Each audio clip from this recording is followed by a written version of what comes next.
Selamat petang dan selamat sejahtera. Kami dari Kumpulan 1 FBF akan membentangkan kajian bertema isu alam sekitar dan bertajuk pemanasan global. Sebelum kami mulakan, saya akan memperkenalkan ahli-ahli kumpulan kami.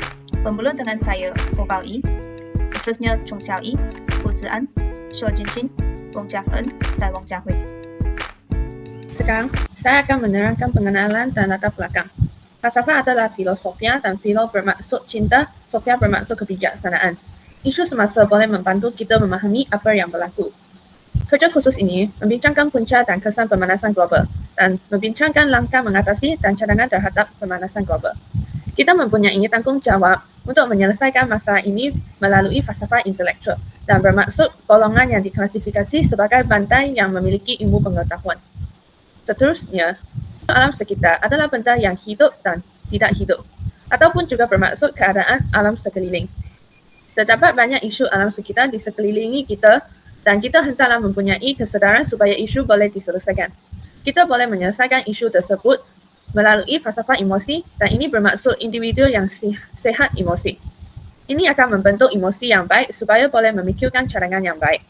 Selain itu, konsep pemanasan global didefinisi sebagai iklim aktiviti manusia, terutamanya pembakaran bahan fosil dan penebangan hutan secara besar-besaran. Selain itu, ini juga didefinisi sebagai kenaikan purata suhu tahunan. Pemanasan global akan menjejaskan kehidupan kita, haiwan-haiwan, ataupun tumbuh-tumbuhan.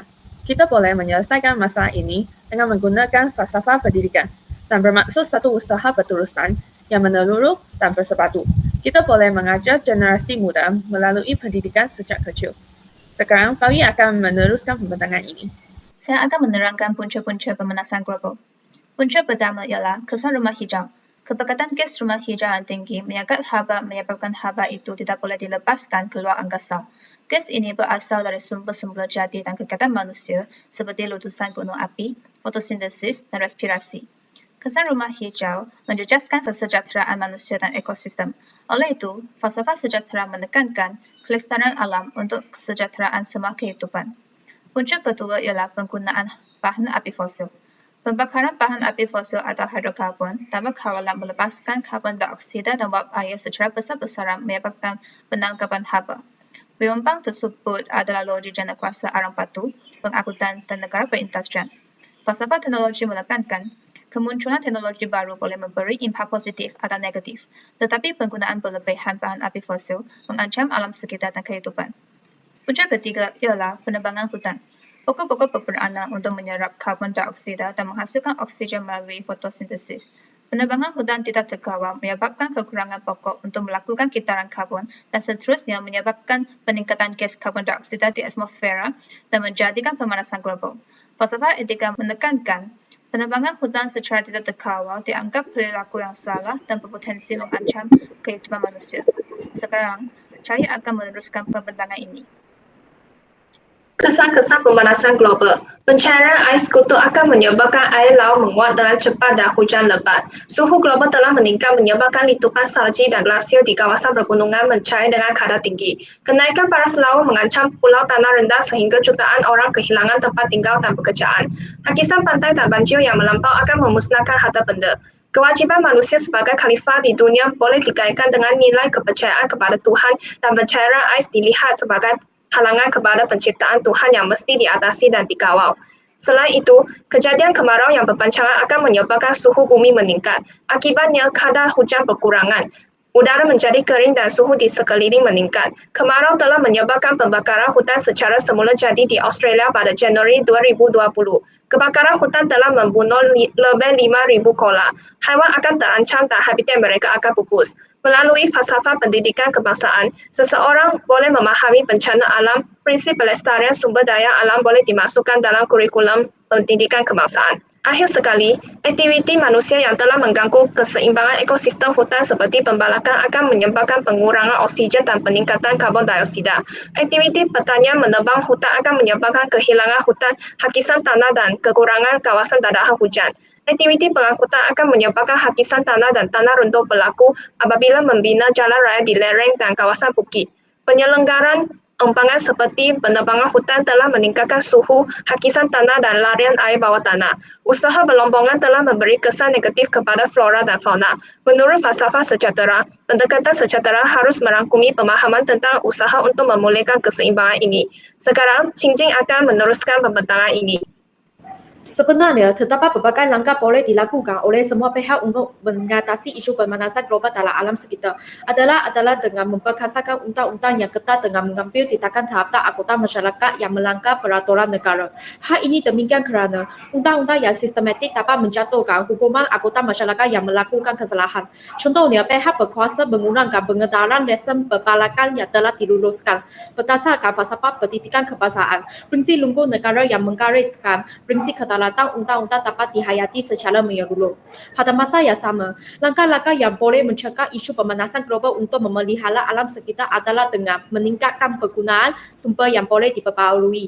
Hal ini bersangkut paut dengan sumber yang boleh diperbaharui seperti angin, matahari dan air boleh menggantikan sumber yang tidak boleh diperbaharui tanpa bergantung kepada sisa yang mencemarkan alam sekitar. Hasilnya, kita boleh menggunakan panel solar untuk menjana elektrik daripada matahari berdasarkan falsafah teknologi dalam falsafah baru.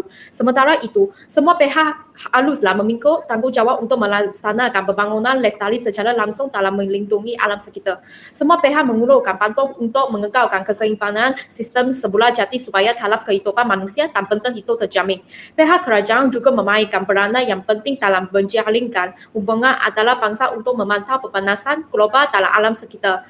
Misalnya, penanaman pokok di sekeliling rumah dapat menurunkan jumlah gas karbon dioksida yang akan menjejaskan kestabilan ekosistem. Sekarang Jahwi akan meneruskan pembentangan ini. Cadangan terhadap pemanasan global. Cadangan isu alam sekitar terhadap pemanasan global yang pertama ialah pihak berkuasa mestilah menggalakkan masyarakat menggunakan pengangkutan awam. Hal ini dikatakan demikian kerana dapat mengurangkan penghasilan asal-asal terbebas seperti karbon monoksida dan klorofluorokarbon ke udara. Hal ini juga boleh menjamin keselamatan dan kesihatan pengguna serta dapat mengurangkan berlakunya pemanasan global. Menurut falsafah etika, masyarakat wajar mengamalkan tabiat menggunakan pengangkutan awam. Oleh itu, keadaan pemanasan global boleh dipertingkatkan. Cadangan yang seterusnya ialah pihak berkuasa haruslah menyediakan tong kita semula kepada masyarakat. Hal ini dikatakan demikian kerana tong kita semula dapat mengklasifikasikan sampah dengan mengikut warnanya. Contohnya, terdapat 3 warna iaitu warna biru, warna coklat dan warna jingga. Masyarakat perlulah sentiasa memupuk amalan 3A dalam kehidupan seharian dengan cara penggunaan tong kita semula untuk mengelakkan daripada membuang sampah di merata-rata tempat atau membakar sampah secara terbuka.